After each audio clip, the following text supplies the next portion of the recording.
नमस्ते। नई दिल्ली से 3000 किलोमीटर दूर भारत का एक और पड़ोसी देश मालदीव इस समय गहरे आर्थिक संकट में फंस गया है। मालदीव की मुश्किलें कम होने का नाम नहीं ले रही है। पहले से ही कर्ज के जाल में फंसे मालदीव ने अब खुद ही अपने पैर कुल्हाड़ी मारने का फैसला कर लिया है। दरअसल मालदीव ने चीन से और अधिक कर्ज लेने का समझौता किया है। जाहिर तौर पर मालदीव पर ड्रैगन का शिकंजा और अधिक बढ़ जाएगा। मालदीव के राष्ट्रपति मुल्ला मोइजू ने यह कदम ऐसे वक्त पर उठाया है जब देश पर पहले ही चीन का 1 अरब 30 करोड़ डॉलर का कर्ज है।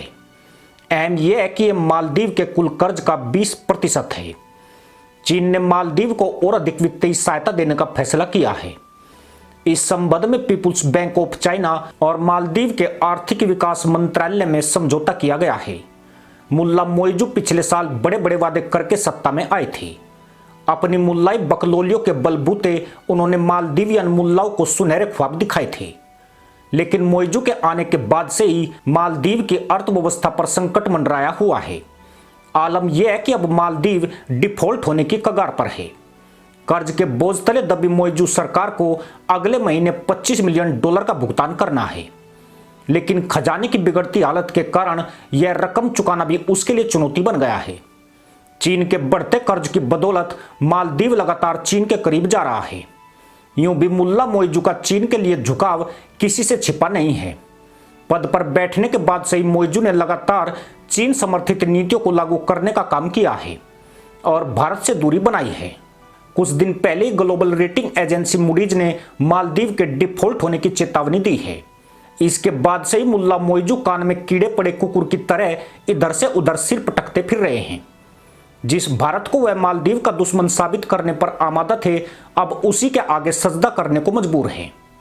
उन्होंने मालदीव को संकट से निकालने के लिए भारत से वित्तीय सहायता की गुहार लगाई है। चर्चा है कि जाहिलों की मदद के लिए भारतीय रिजर्व बैंक मुद्रा स्वैप के जरिए 40 करोड़ डॉलर दे सकता है, जबकि 2019 में विस्तारित 80 करोड़ डॉलर की कर्ज सीमा के तहत द्वीपीय देश अतिरिक्त कर्ज की मांग कर सकता है। हैरानी की बात नहीं है कि इंडिया आउट कैंपेन चलाने वाला मालदीव का यह जाहिल मुल्ला ये भीख मांगने इंडिया आ रहा है। असल में मोइजू को समझ में आ गया है कि चीन की गोद में बैठकर भारत की खिल्ली उड़ाना मालदीव के लिए हानिकारक है। चीन के बगैर उसका काम चल सकता है, लेकिन सबसे नजदीकी पड़ोसी भारत के बिना मालदीव का गुजारा होना मुश्किल है। पर दिक्कत यह है कि भारत आंखें बंद करके कर्ज नहीं देता है, जबकि चीन से बड़ी आसानी से कर्ज मिल जाता है। ड्रैगन जरूरतमंद और गरीब देशों की मजबूरियों का हमेशा फायदा उठाता आया है। वह बिना लाग लपेट के मदद के लिए हामी भर देता है, लेकिन उसकी छिपी शर्तें बेहद ही सख्त होती है, जिनमें एक शर्त यह भी रखी जाती है कि समझौते को पूरी तरह गोपनीय रखा जाएगा। इसकी वजह से चीन द्वारा किसी देश को दिए गए लोन की ब्याज दरें और उसमें शामिल मुख्य शर्तें कभी सामने नहीं आ पाती है। ड्रैगन के उलझाऊ कर्ज जाल में पाकिस्तान, नेपाल, श्रीलंका, बांग्लादेश समेत दक्षिण एशिया के कई देश फंसे हुए हैं। मालदीव भी उनमें से एक है। चीन से कर्ज ले चुके देशों की हालत अब बदतर होती जा रही है। खास बात यह भी है कि यह सभी राष्ट्र आर्थिक संकट के अलावा राजनीतिक अस्थिरता से भी जूझ रहे हैं। मुल्ला मोइजू की कुर्सी भी खतरे से खाली नहीं है। बढ़ते कर्ज के कारण बढ़ती महंगाई से लोगों का भरोसा लगातार कमजोर पड़ रहा है।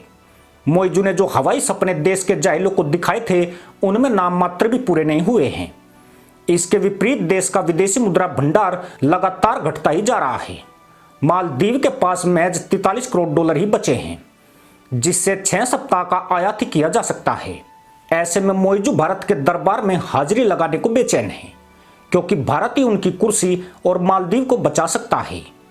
वही भारत जिसके खिलाफ मोहम्मद मोइजू ने इंडिया आउट कैंपेन चलाया था, लेकिन अब इंडिया का वेलकम करने वह नई दिल्ली आ रहे हैं। इसी के साथ अनुमति दोस्तों, जय हिंद, वंदे मातरम।